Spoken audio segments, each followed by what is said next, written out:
नमस्कार, city post live के इस खास पेशकश में आपका स्वागत है। मैं हूं श्रीकांत प्रत्युष। आपको पता है कि लालू यादव की बड़ी बेटी मीसा भारती एक बार फिर पाटलिपुत्रा संसदीय क्षेत्र से चुनाव मैदान में है और पहले भी वो चुनाव यहां से लड़ चुकी हैं, लेकिन रामकृपाल यादव ने उनको हरा दिया था।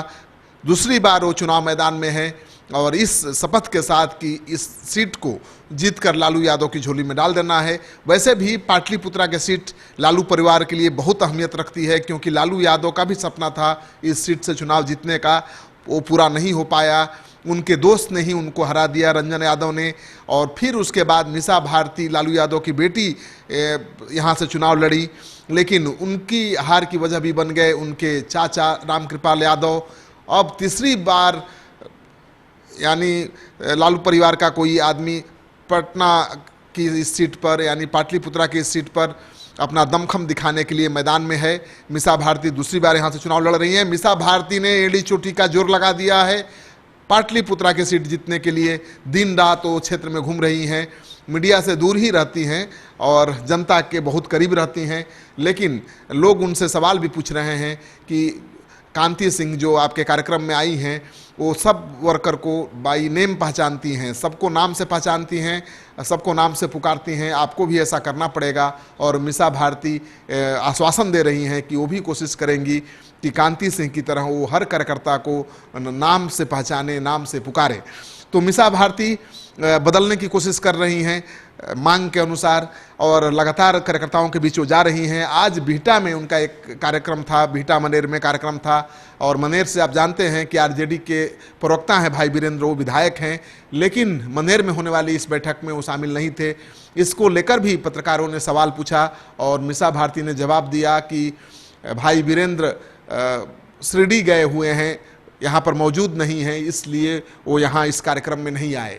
तो सबसे बड़ा सवाल ये उठता है कि जब लालू यादव की बड़ी बेटी पाटलिपुत्रा से चुनाव लड़ रही है, ऐसे में पार्टी का विधायक और पार्टी का प्रवक्ता, जो काफ़ी मुखर प्रवक्ता है, जो इस सीट से चुनाव लड़ने का दावेदार था, क्यों मौजूद नहीं है पटना में, पाटलिपुत्रा संसदीय क्षेत्र में? क्यों शिरडी साईं का दरबार का चक्कर लगा रहा है? तो ये बड़ा सवाल है, लेकिन मीसा भारती ने इसको हल्के से जवाब देकर टाल दिया। मीसा भारती जमकर बीजेपी पर और नीतीश कुमार पर हमला बोल रही हैं और वो कह रही हैं कि ये लोग विकास तो कुछ करते नहीं हैं, केवल जाति के नाम पर, मजहब के नाम पर लोगों को बांटते हैं और अपना उल्लू सीधा करते हैं। ये देश का चुनाव है, बहुत ही महत्वपूर्ण चुनाव है। यहाँ इस बार जाति मजहब से ऊपर उठकर मोदी सरकार को सत्ता से बेदखल करना है। तो मीसा भारती मोदी सरकार और नीतीश सरकार दोनों पर जमकर निशाना साध रही हैं। सुनिए मीसा भारती ने अपनी मनेर बिहटा की सभा में क्या क्या कहा। हमको, आपको, सबको, कभी वो मंदिर की बात करते हैं, कभी वो देश की रक्षा की बात करते हैं, कभी वो पुलवामा की घटना की बात करते हैं, कभी वो बालाकोट की बात करते हैं। इन नेताओं पे जब हमारे बिहार की एक घटना, छोटी बच्चियों के साथ इन लोगों ने किस तरह की हरकत की, मुझे बोलते हुए भी शर्म आता है। ये भारतीय जनता पार्टी के, लोजपा के और जेडीयू के एक भी नेता का आपने टेलीविजन के ऊपर, अखबार के ऊपर बयान न सुना होगा, न पढ़ा होगा। और यही लोग वो हैं जो वोट का समय जब आता है तो बोलते हैं कि हमने 33% रिजर्वेशन हम महिलाओं को देंगे, महिलाओं की अधिकार की बात करते हैं, बच्चियों को कहते हैं कि बेटी बचाओ बेटी पढ़ाओ। और जब बेटी, तो किस तरह के चाचा वहाँ बालिका गृह में जाते थे, इन नेताओं में से किसी की हिम्मत नहीं हुई कि वो उनके लिए 2-3 शब्द भी बोल पाते।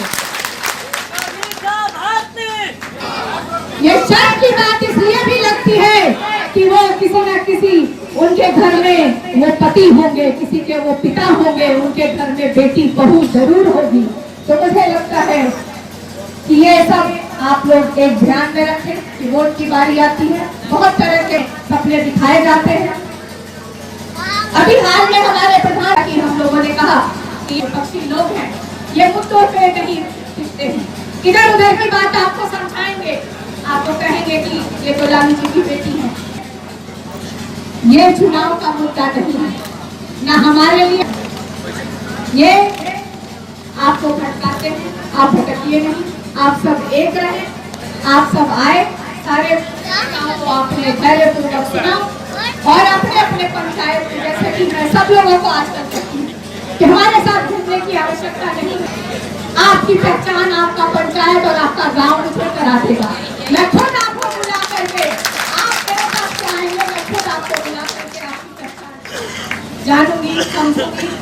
और खासतौर पे नौजवान सारे हैं। तो आपने सुन लिया, मीसा भारती काफ़ी आक्रामक तेवर में हैं और वो लगातार चुनाव प्रचार कर रही हैं। इस चुनाव को लेकर काफ़ी गंभीर हैं। वो राज्यसभा की सांसद हैं, लेकिन उसकी परवाह नहीं करते हुए भी वो चुनाव मैदान में उतर गई हैं। चुनाव नहीं जीतेंगी तो राज्यसभा का सांसद भी नहीं रहेंगी। तो आप समझ सकते हैं कि कितनी गंभीरता से मीसा भारती इस चुनाव को ले रही हैं और लोगों को भी समझा रही हैं कि वो कितनी गंभीर है इस चुनाव को लेकर। तो दिन रात तो एड़ी चोटी का जोर लगा रही हैं, दिन रात पसीना बहा रही हैं चुनाव जीतने के लिए, क्योंकि उनका कहना है कि अपनी पिता की जो इच्छा है कि पाटलिपुत्रा के सीट से वो चुनाव उनका परिवार जीते, उसे पूरा करना है और मीसा भारती इसके लिए जी जान से जुटी हुई हैं।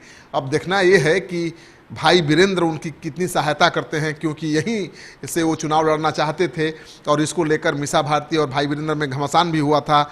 लेकिन अब तो सीट मीसा भारती के नाम हो चुका है, ऐसे में विवाद का कोई मामला बनता नहीं है। भाई वीरेंद्र पार्टी के प्रवक्ता हैं और विरोध कर भी नहीं सकते।